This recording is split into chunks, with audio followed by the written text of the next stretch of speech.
And what is up, guys? Technical Tinkers here, checking in on our little 3D printing experiment today. Just some guy exploring 3D printing, seeing if I can get it started up into a little side hustle business type thing. And so I'm starting it here at home, trying to test the different areas of 3D printing to see what really makes sense. So subscribe to the channel, follow me along in this. It's not instructional, it's just me showcasing what I'm doing day to day. So what am I working on today? Well, I'll tell you, doing this vlog every day, there gets to be points where I'm kind of worried, like, oh my God, I'm not gonna have enough to really talk about in the vlog because the printers are quiet and I don't know what the next thing is, but it always seems to work out. All the printers are going, minus the Sobol, but everything else is tasked on something. So let's take a look and see what we got. Also, that's right. All right, so up here, starting at Cobra 1, someone had a brilliant idea of a something to sell on Etsy that usually my brain doesn't really consider. And that's like really basic stuff that like 99% normie people want. My brain just doesn't think like that. I'm more concerned with giant guns or cyborg sex dolls or enormous cigarettes. Someone suggested doing a box, like a box that's in the shape of a letter, like a letter of the alphabet. And people buy it to put in candy or gifts or for a wedding and stuff like that. Real boring stuff that I would never even consider, but appeals to like the 99% of people. And that's a brilliant idea. Super duper appreciate that. Now I haven't sold any yet, but I'm like, that's a brilliant idea. Let's spin one up. Let's print one and see what kind, if it's a viable sort of thing to pursue. And so that's what I'm printing up here on Cobra number 1. It's the letter A. Sesame Street is brought to you by the letter A. And down here is the lid. Now, I designed this. I used Bangers, which is pretty much my favorite font ever. It's a very popular font. I designed the box and I designed a lid. I just put a copy of the letter on top and then I made the box into a negative and then made this kind of like insert. So there's like a little lip here, so this fits right on top. Now I did get a lot of lift here. This is just kind of a quick and dirty print. So I'll have to do this with brim. And the box itself up here is gonna take a little bit longer because I did it pretty high. I think it's about 5 inches deep. So it's a pretty big box. It takes, probably at least a half a roll of filament all in. But I have high hopes for this. There's plenty of other people selling these types of things on Etsy, and like when I was looking at some of the prices, I was like, oh my God, there's no profit in that. People are selling them for like 15 bucks, but oftentimes you gotta look at shipping, you gotta look at the size of the box, because this is big. I do it big here. So anxious to see how that works out. But most of the other printers, Cobra 2, Cobra 3, the P1P, and the A1 are all tasked on a character model print, and it is a replacement for Feet Girl in a box. Now, again, I won't show it or feature it too much, but if you saw my video a couple days ago, the thumbnail is just me saying sold and holding it up. It's like a girl has got like a ball gag in and she's inside a box. She's like all chained up. That model did sell, and it sold for 150 bucks, and it was a big model. And so I was like, okay, I looked at the stats, and that character model had more views and favorites than any other character model. All the character models get a lot of views and favorites, but that one had the most. I don't know what it is. I think I know what it is, but hey, I'm aimed to serve. So I'm like, I need to replace it. I need to get another one in stock in case someone else wants it. So I went back through all the parts of the model, and it does have several parts. It has the head, the body, the box, the cover, and the hands and the feet. And so that's a lot of kind of like small parts to glue together, but it does glue together very easily. So it's not very complicated. So I went back through all the parts, tooled them up a little bit, changed some of the coloring, and I did scale it from 600% of original down to 500%. That way I can fit 3 of each per plate. Because my thinking with this is, once I have a proof of, like, I prove the market, so to speak, that there is interest in it and someone actually paid money for it, then that kind of opens the floodgates, so to speak, to say, okay, now I can say, you can print it. So that's what I'm doing here.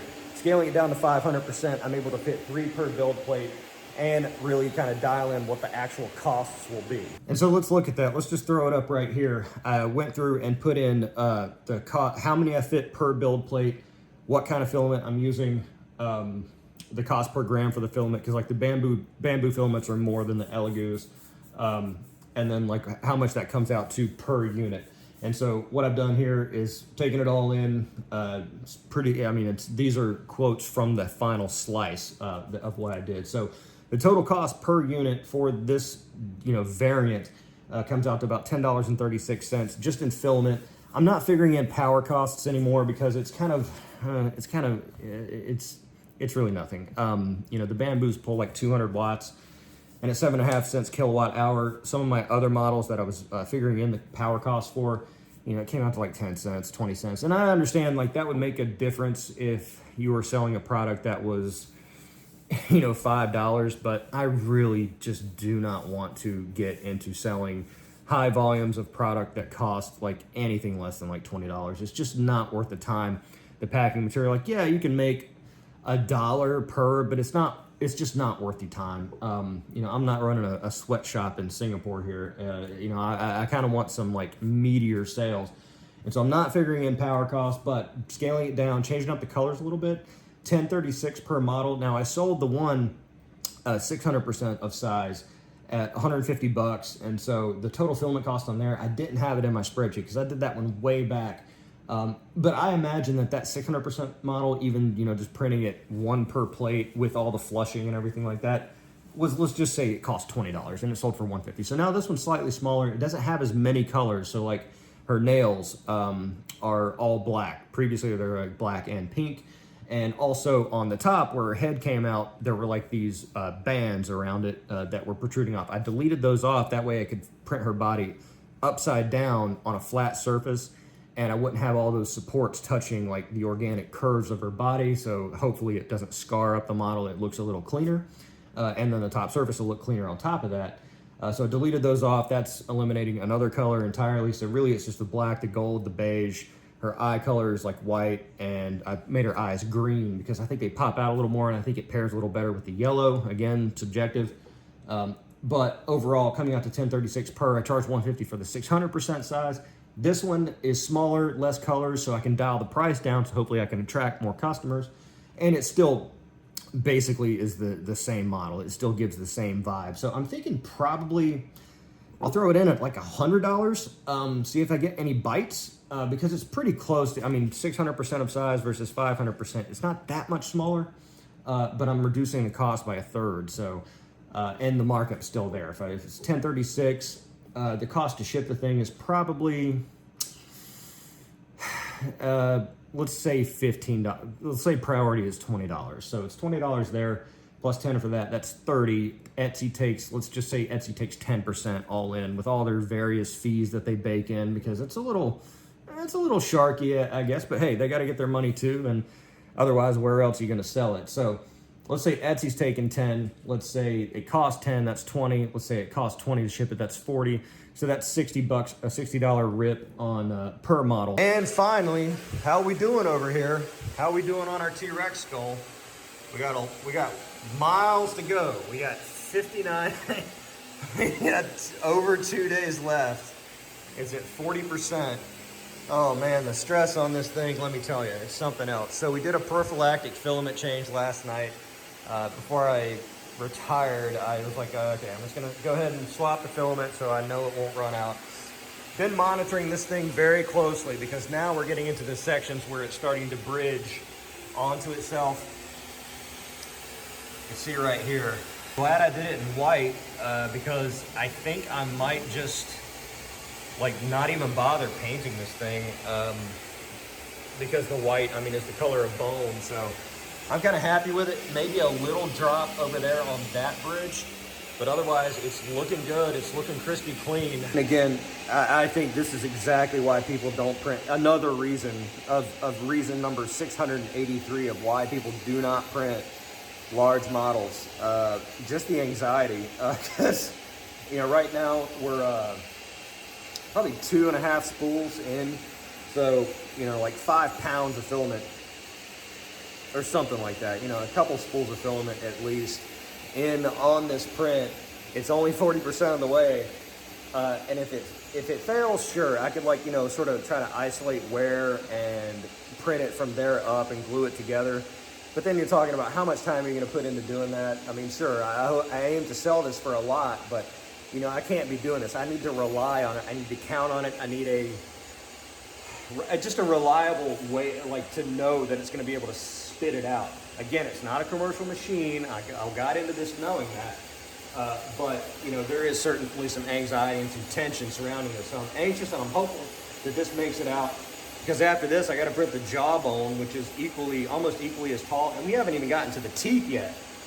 I have no idea if the teeth are even going to work. You might get to the first tooth and just start completely failing. And I'm like, okay. And so we'll give that a few hours to work itself out. We'll keep our little A here until the box completes and then try to print up like a nicer version of it. A is for optimism.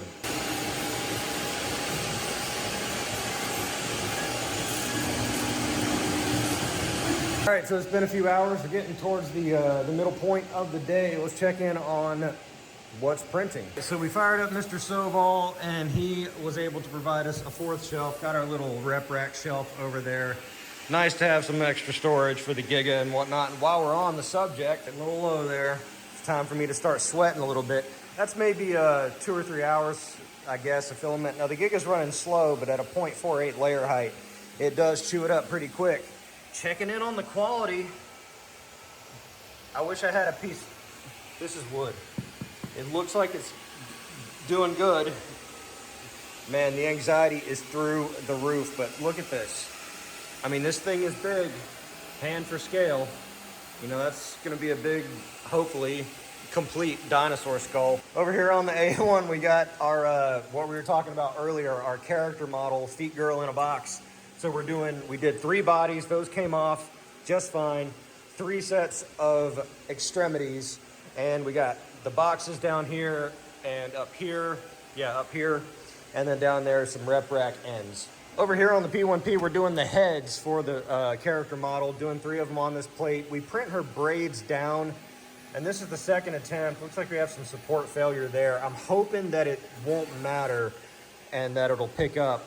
That particular head is kind of I can't find any better way to lay it flat on the plate because it's like she's got these long braids and her head's, you know, just a head, but these long braids. And so I'm trying to finick with the model. I'm like, well, I could stand it up where she's just standing on the tips of her braids and she has these long supports that come up to support her underneath her neck. But the original one I printed braids down.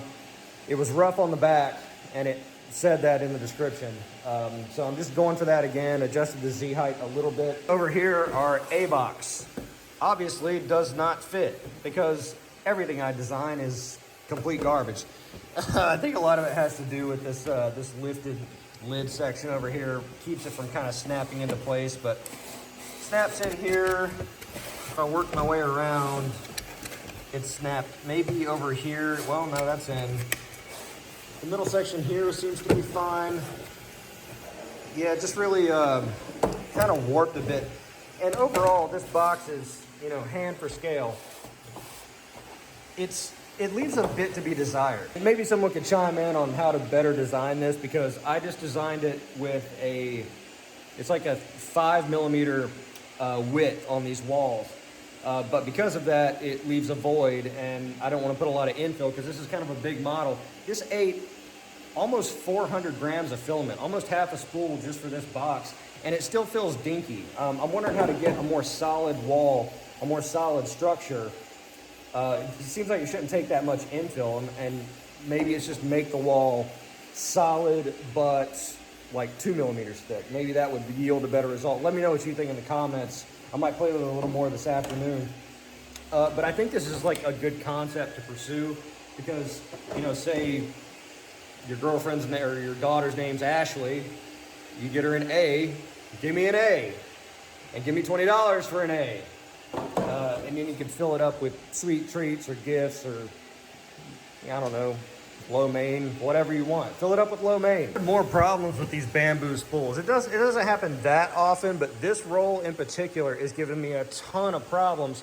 I keep getting the notification that the AMS motor is like overloaded, and I'll look, and when it back winds, it sucks the filament down the sides, and it's a pretty fresh roll. And I'm wondering, like, when you put a fresh bamboo refill into a spool, are you supposed to like shake it and make it settle into the sides to prevent that from happening? Because That's happened more than once on different colors, and I'm just wondering if there's like a little trick that you're supposed to do to keep that from happening. And so for the character model, again, I don't want to keep featuring it, I know, but you know, it's something I'm doing. It's something that's sold. This is about business and making money, and this thing made money. So again, there's nothing sort of racy here. This is like someone's back, but previously I had printed this model up like this just because, I printed it way back. I was a big dodo back then. But this revised copy, I just sliced off those like little bands that were on the top and made this flat, and then printed it like this. I don't know why I wouldn't do that from the beginning. So now like the surface finish is much better. I did do adaptive layer height on this, but I did no smoothing. So the terracing doesn't seem as bad because it's really these 2 points that are coming up on here. And overall the model looks great. It does seem a little small though, because the big one was like 600%. And I would do head for scale. This is 500%. This seems just a little bit small, but I'll check it against the other ones once they come out. And if there is a scaling issue, I guess I'll end up having 6 of these for sale, and I can drop the price accordingly. But this came out pretty good. And our other character model here, this is maybe like sort of the last check-in. She got the little Zippo lighter, did this in like a gold silk with like gray, you know, meant to be silver or whatever. The scaling came out great. It fits right in between her fingers. I'll still glue it in place. And I did her little pipe here just with like some yellow and black to like, you know, sort of indicate that it's like burning tobacco, I guess. The rest of the afternoon, probably, hopefully, trying to take a stab at the Colt Python again and get those printing, get the larger version printing, because, you know, we're at the 99, well, not, we're at the 80% to the finish line mark on that. So if we can get a nice big example ready to go, hopefully we can get that up and get the sales. I see a lot of other, well, not a lot of other, but like other 3D print creators talking about like, you know, this is the Christmas time. I've never sold 3D printed stuff during Christmas. I don't really expect to get that many sales. And plus with my method of selling, I sell these big things that take forever to print. And so I don't put it as for sale until it's done. And so I think that'll probably hurt, you know, if like a bunch of people want the Glock. And then someone buys it, then it removes it from the listings until I get another one ready to put back on there. That's potential miss out on sales. But my concern is that so many people are wait to the last minute to do everything. People will end up buying, you know, one of these big prints. And even if I put, you know, it'll take days to make and deliver, there might be some people that won't get it by Christmas, and then they'll be angry. And even though it said very clearly it's going to take a long time, people don't care. They don't read descriptions. They, you know, they just want what they want, and why don't I have it now? So I'm not sure how to handle that, but that's putting the cart ahead of the horse. You know, it's assuming I even get the sale. So going to continue doing that. Get the Colt Python. I'll maybe even try printing another Glock, just, you know, to get ahead of the problem, because again, like that green Glock seems to be the most popular. So it'd be nice to sell another one of those, help finance and move things along. But like, you know, honestly, I'd probably rather sell 3 character models versus selling a Glock, because the character models is like, it's just super duper easy to glue them together. The Glock is like several parts, you got to glue it together, and the painting. It's just, I'm not down with the painting, and honestly, I'm not confident enough in my printers to print with colored filament on the Cobras. Because if there is a failure, colored filament's like real expensive. This Elegoo stuff that I buy comes out to like, yeah, with free shipping, it comes out to like $10. So figure in tax, just a touch over $10 per spool, or 1 cent per gram. And so that's significantly cheaper than like these colored filaments, especially these specialty colored filaments that can be upwards of like $20-something per spool. I just don't want to roll the dice on those kind of things. I still need to paint it. So that's what I'm working on this afternoon. Appreciate you guys watching. Again, welcome to all the new subscribers. 2,000 coming pretty soon. Again, I'm going to do a filament giveaway. Maybe I'll give away 2. I'll give away a spool per 1,000.